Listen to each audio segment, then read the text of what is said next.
மீண்டும் திரும்பிப்பார் குக்கிங் சேனலுக்கு உங்களை அன்புடன் வரவேற்கிறேன். இன்றைக்கி என்ன பார்க்க போகிறோம்னா பிதுக்கு பருப்பு சாம்பார். அது என்ன, அதுக்கு என்னென்ன போடணும்னு சொல்லிடுவாங்க. வந்து பச்சை நான் நேற்று அரை கிலோ வாங்கிட்டு வந்து முதல் நாள் ஊற வச்சு காலையில் காலையில் தோலை பிதுக்கி எடுத்து வச்சுருக்கேன். அரை கிலோ பச்சை இந்த பாருங்க தோல் முதல் நாளே ஊற வச்சு தோலை பிதுக்குனா காலையில் பிதுக்குனாக்கா ஈஸியாக தோல் வந்துடும். இப்படி பிதிக்கி எடுத்துனாக்கா தோல் ஈஸியாக கலந்து வந்துடும். இப்போ குக்கரை பருப்பு பற்ற வச்சாச்சு. இப்போ குக்கரில் பருப்பு போட்டுக்குவோம்.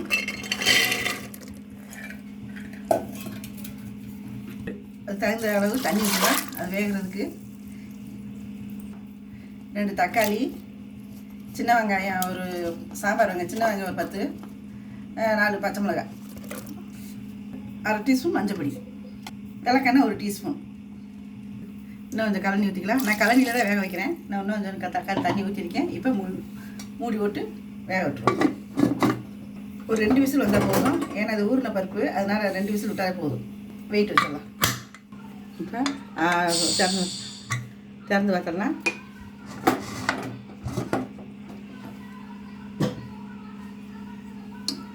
பருப்பு நல்லா வந்துருச்சு.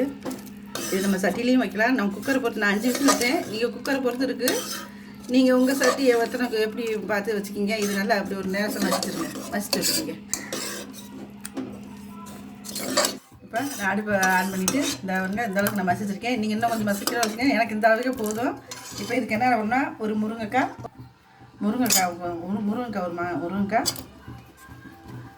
ஒரு மாங்காய், ஒரு சின்ன கேரட்டு, மல்லித்தழை. இப்போ நல்லா இது கொஞ்சம் ஒரு கொதி வரட்டும். அதுக்குள்ளே சாம்பாருக்கு தேவையான மசாலா அரைச்சலாம். இன்றைக்கி இந்த சாம்பாருக்கு வந்து அரைச்சி தான் நம்ம வைக்க போகிறோம். 6 மிளகாய் வச்சா இந்த குழம்புக்கு இது அரைச்சி வச்சா இன்னும் டேஸ்ட்டாக இருக்கும்.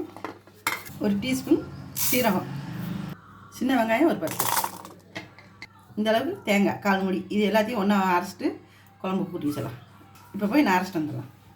மசாலா அரைச்சாச்சுங்க. இப்போ எதனா காரத்துக்கு தகுந்த மாதிரி நீங்கள் மிளகா போட்டிங்க. நான் 6 மிளகாய், 1 டீஸ்பூன் வந்து சீரகம், 10 வெங்காயம், 1/4 மூடி தேங்காய் தண்ணி ஊற்றி அரைச்சி வச்சுருது. இப்போ அதையும் இந்த மசாலாவோட ஒன்றா போட்டுருவேன். இந்த குழம்புக்கு வந்து இப்படி அரைச்சி ஊற்றுனீங்கன்னா சாம்பார் ரொம்ப டேஸ்ட்டாக இருக்குங்க. இதே மாதிரி நீங்கள் செஞ்சு சாப்பிட்டு பார்த்துட்டு எப்படி இருந்து கமெண்ட் பாக்ஸில் கமெண்ட் பண்ணுங்கள். இப்போ இந்த குழம்பு இது புளி தேவையில்லை. நீங்கள் புளி ஏன்னா மாங்காய் விட்ருக்கோம், அதனால் புளி தேவையில்லை. நீங்கள் வேணும்னா புளி ஊற்றிக்கிங்க. குழம்புக்கு தேவையான அளவு உப்பு போட்டுக்கலாம். பார்த்து போட்டுக்கிங்க. கச்சி வச்சுனா சாப்பிட முடியாது. பத்தலைன்னா கூட பரவாயில்ல, நம்ம போட்டுக்கலாம். இப்போ இதை ஒரு கிண்டிடுவோம். குழம்பு ஒரு கொதிக்கட்டும். குழம்பை தாளித்து ஊற்றி ஒரு விசில் விட்டுரும். இப்போ குழம்பு தாளிச்சிடலாம். இப்போ குழம்பு தாளிக்கிறதுக்கு 1 டீஸ்பூன் எண்ணெய் வச்சுருக்கேன். அதில் கொஞ்சோண்டு கடுகு, 1/4 டீஸ்பூன் கடுகு, வெந்தயம் பொரியட்டும். ஒரு வத்தல் கருவேப்பிலை போட்டு அதையும் தாளிச்சிடலாம்.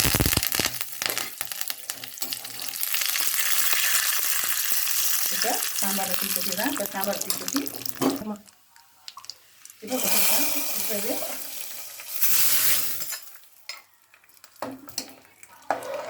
பாருங்க, இது நல்லா கலர்ஃபுல்லாக இருக்கும் பார்த்தீங்களா.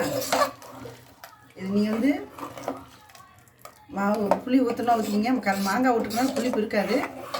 அதனால் இப்போ இதில் என்ன விட்டுருக்கோம்னா பச்சை மொச்சை 1/2 கிலோ பச்சை மொச்சை வாங்கி நான் முதல் நாள் ஊற வச்சு பிதுக்கு பருப்பை போட்டு காலையில் பிதுக்கி எடுத்து வச்சு பருப்பு, வெங்காயம், தக்காளி, பச்சை மிளகாய் போட்டு வேக வச்சு அதுக்கு முன்னாடி மாங்காய், ஒரு முருங்கைக்காய், ஒரு கேரட்டு 3 போட்டு இது பண்ணியிருக்கேன். மல்லித்தலை கொஞ்சம் போட்டிருக்கேன். இப்போ அது கடுகு, வெந்தயம், கருவேப்பிலை போட்டு தாளித்து வச்சாச்சு. இப்போ ஒரே ஒரு விசில் வந்தால் போதும்.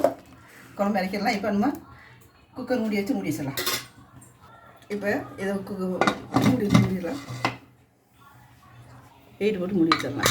இப்போ இந்த குழம்புக்கு வந்து மசாலா அரைச்சி ஊற்றுனீங்கனாக்கா குழம்பு ரொம்ப டேஸ்ட்டாக இருக்குங்க. அரைக்கிறது வந்து மிளகாய், சீரகம், தேங்காய், வெங்காயம் உங்கள் காரத்துக்கு தகுந்த மாதிரி வச்சுக்கிங்க. இப்போ இது ஒரு விசில் வரட்டும். அரைச்சி வச்சுன்னா இந்த குழம்புக்கு வந்து அரைச்சி ஊற்றினா ரொம்ப டேஸ்ட்டாக இருக்கும். இப்போ இதை ஒரு விசில் வரட்டும், அது வரைக்கும் பொறுத்துருக்கும். இப்போ ஒரு விசில் வந்து ஆஃப் பண்ணிட்டோம். இப்போ திறந்து பார்த்தோம்னா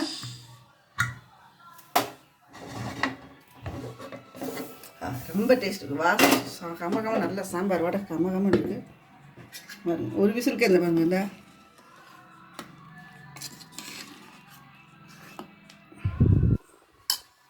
நம்மளோட பச்சை மொச்சை பிதுக்கு பருப்பு சாம்பார் ரெடி ஆயிடுச்சு. இந்த இதுக்கு வந்து இப்போ நான் திரும்ப இன்னொன்று சொல்லிடுறேன். நாளே உங்களுக்கு சாம்பார் வைக்கணும்னு இது பண்ணிங்கன்னா நாளே வாங்கி பச்சை மொச்சையை வாங்கி ஊற வச்சுருங்க. ஒரு நாள் நைட்டு ஃபுல்லாக ஊறிச்சுன்னா காலையில் எழுந்திரிச்சு அதை தோலை பிதுக்கிட்டிங்கன்னா அப்படியே நல்லா கலண்டு வந்துடும். அதை வச்சு சாம்பார் வைக்கிறேன். நான் 1/2 கிலோ மொச்சம் வாங்கிட்டு வந்து ஊற வச்சதே பிதுக்கி எடுத்துருக்கேன். 1/2 கிலோ பச்சை மொச்சை, ஒரு முருங்கைக்காய், பயிரோட வேக போகிறதுக்கு வெங்காயம், தக்காளி, விளக்கெண்ணெய், மஞ்சப்பொடி போட்டு வேக வச்சுருந்தேன். அதுக்கப்புறம் மசாலா அரைக்கிறதுக்கு வந்து மசால் வந்து மிளகாய் வத்தல், சீரகம், வெங்காயம், தேங்காய். இந்த குழம்புக்கு நீங்கள் அரைச்சி வச்சு சாப்பிட்டு பாருங்கள். ரொம்ப டேஸ்ட்டாக இருக்குது. இது எப்படி இருக்குன்னு நீங்கள் சமைச்சு பார்த்துட்டு இது சாப்பிட்டு பார்த்துட்டு எப்படி இருக்குன்னு எங்கள் கமெண்ட் பாக்ஸில் கமெண்ட் பண்ணுங்கள். இந்த சாம்பார் எப்படி இருக்குன்னு பார்த்து கமெண்ட் பாக்ஸில் கமெண்ட் பண்ணுங்கள். லைக் பண்ணுங்கள், ஷேர் பண்ணுங்கள், சப்ஸ்கிரைப் பண்ண மறந்துடாதீங்க. கீழே உள்ள பெல் பட்டனை கிளிக் பண்ணுங்கள். நன்றி, வணக்கம். அடுத்த ஒரு நல்ல வீடியோவில் சந்திப்போம்.